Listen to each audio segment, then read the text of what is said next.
VTV Gujarati મીડિયાના ઇતિહાસમાં સૌપ્રથમ વખત એવો ખુલાસો કરવા જઈ રહ્યું છે જેણે તે પહેલા ક્યારેય નહીં જોયો હોય, કારણ કે આ એવો ખુલાસો છે જે શિક્ષણ સાથે જોડાયેલો છે અને શિક્ષણનું શું મહત્વ હોય છે તે આપણે સૌ જાણીએ છીએ. આરટીઈનો કાયદો ગરીબ બાળકોને શિક્ષણના હક માટે બનાવવામાં આવ્યો હતો. કોઈ ગરીબ બાળક મોંઘામાં મોંઘી શાળામાં એડમિશનથી વંચિત ન રહી જાય તે માટે લાવવામાં આવ્યો હતો. પરંતુ આ કાયદાનો ધનિક લોકો કેવો શાતિર રીતે ઉપયોગ કરી રહ્યા છે તે અમે આપને બતાવીશું. ગરીબનો હક છીનવતા આ ધનિકોની ખરેખર આવક કેટલી છે અને તેમણે એડમિશન માટે કેટલી આવક બતાવી તે પણ આપને બતાવીશું. તો જુઓ અમારો આ ખાસ કાર્યક્રમ.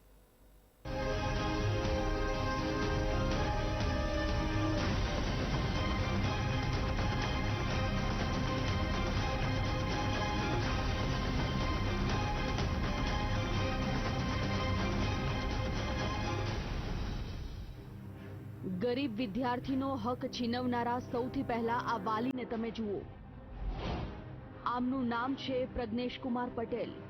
પોતાની દીકરીને એડમિશન ખાનગી સ્કૂલમાં અપાવ્યું હતું. આરટીઈથી એડમિશન માટે તેમણે આવકના દાખલામાં ₹75,000ની આવક દર્શાવી હતી. આ વાત થઈ પ્રજ્ઞેશ પટેલે રજૂ કરેલી વિગતની. પરંતુ હવે પ્રજ્ઞેશ પટેલની તમે સાચી આવક જાણશો તો ચોંકી જશો. વીટીવીએ આવા લોકોને ખુલ્લા પાડવા માટે તમામ સંશોધન કર્યું, અલગ અલગ જગ્યાએ વેરિફિકેશન કર્યું. ત્યારે અમને કેટલીક માહિતી મળી. તો પ્રજ્ઞેશ પટેલે વર્ષ 2020-21નું ઇન્કમટેક્સ રિટર્ન 4,50,815 ભરેલું છે. તેમની 2 અલગ અલગ ઓટો લોન પર ચાલે છે, જેમાં એક 3 લાખની છે અને બીજી 42,000ની છે. એટલું જ નહીં, 1 લાખની પર્સનલ લોન પણ લીધેલી છે. લાઈફ ઇન્સ્યોરન્સ અને હેલ્થ ઇન્સ્યોરન્સ પણ લીધેલો છે. પ્રજ્ઞેશ પટેલનો બોપલમાં શિવમ અપાર્ટમેન્ટમાં પોતાનો એક ફ્લેટ છે. સાથે જ એક 4 વ્હીલર અને એક 2 વ્હીલર પણ છે. વ્યવસાય કોન્ટ્રાક્ટર આ પટેલ સાહેબના ઘરમાં તમામ પ્રકારની અત્યાધુનિક સુવિધા છે. હવે તેમણે આવકનો દાખલો ₹75,000નો આપ્યો. કોઈ વ્યક્તિની વાર્ષિક આવક 75,000 હોય તો આટલી સુખ સુવિધા હોઈ શકે ખરી?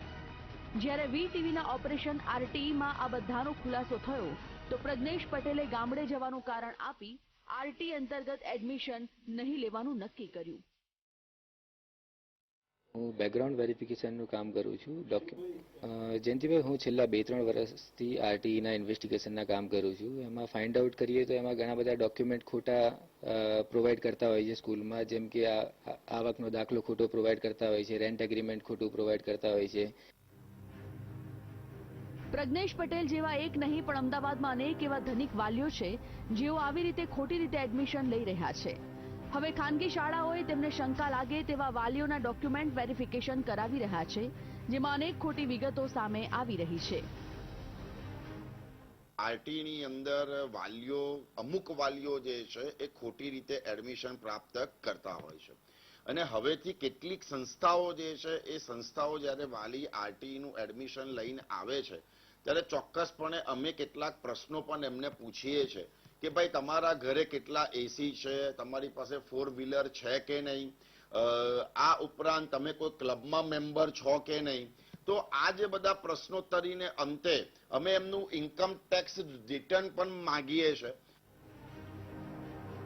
અમે આગળ વધ્યા ત્યાં વધુ એક વાલી હાથ લાગ્યા. આમને પણ આરટીઈના કાયદાનો દુરુપયોગ કરી ખોટી રીતે એડમિશન લીધું હતું. રાજુભાઈ ગુજરાતી નામના એક વાલીએ પોતાની દીકરીને એડમિશન અપાવ્યું હતું અને તેમણે આવકનો દાખલો ₹85,000નો રજૂ કર્યો હતો.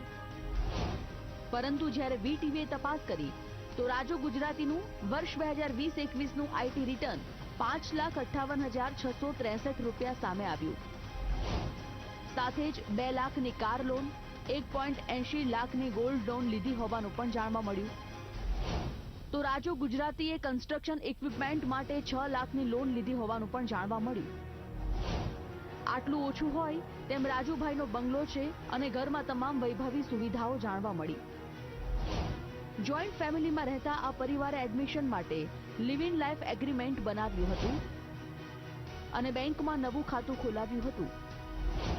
આ એગ્રીમેન્ટ ખોટી રીતે બનાવ્યું હોવાનું પણ સામે આવ્યું છે. વ્યવસાય બ્રોકર રાજુભાઈ પાસે એક 4 વ્હીલર અને એક 2 વ્હીલર પણ છે. તેમને એડમિશન માટે દર્શાવેલી આવક અને ખરેખર આવકમાં ઘણો મોટો તફાવત છે. વીટીવીને આ વર્ષે અનેક એવી ફરિયાદો મળી હતી કે અનેક અમીર લોકો છે તે ગરીબ બનીને પોતાના બાળકને મફતમાં આરટીઈના કોટામાં મોકલી રહ્યા છે. ત્યારે વીટીવીએ આ વખતે ઇનિશિયેટિવ લઈને અલગ અલગ સ્કૂલની અંદર જઈ વિદ્યાર્થીઓના ડેટા લઈને ઘરમાં જઈને ચેક કર્યું છે કે ખરેખર હકીકત શું છે. તો અમારી સામે અનેક એવા વાલીઓ આવ્યા છે જેમની પાસે ગાડી, કાર, બંગલો, એસી અને અનેક લોનો ચાલી રહી છે, છતાં પણ તેઓએ ગરીબી દર્શાવી છે. 70,000 ને 75,000ની આવકના ખોટા દાખલાઓ ઊભા કરીને તેમણે ખાનગી સ્કૂલની અંદર એડમિશન લીધા છે.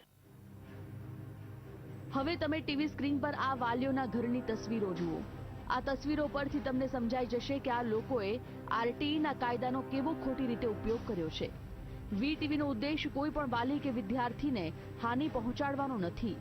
ધનિક વાલીઓ જે ધન કમાય છે તેના પર પણ અમારા કોઈ જ સવાલ નથી, પરંતુ સવાલ એટલો જ છે કે તમને ભગવાને આટલું બધું આપ્યું છે તો પછી કેમ તમે કોઈ ગરીબ બાળકને શિક્ષણથી વંચિત રાખો છો.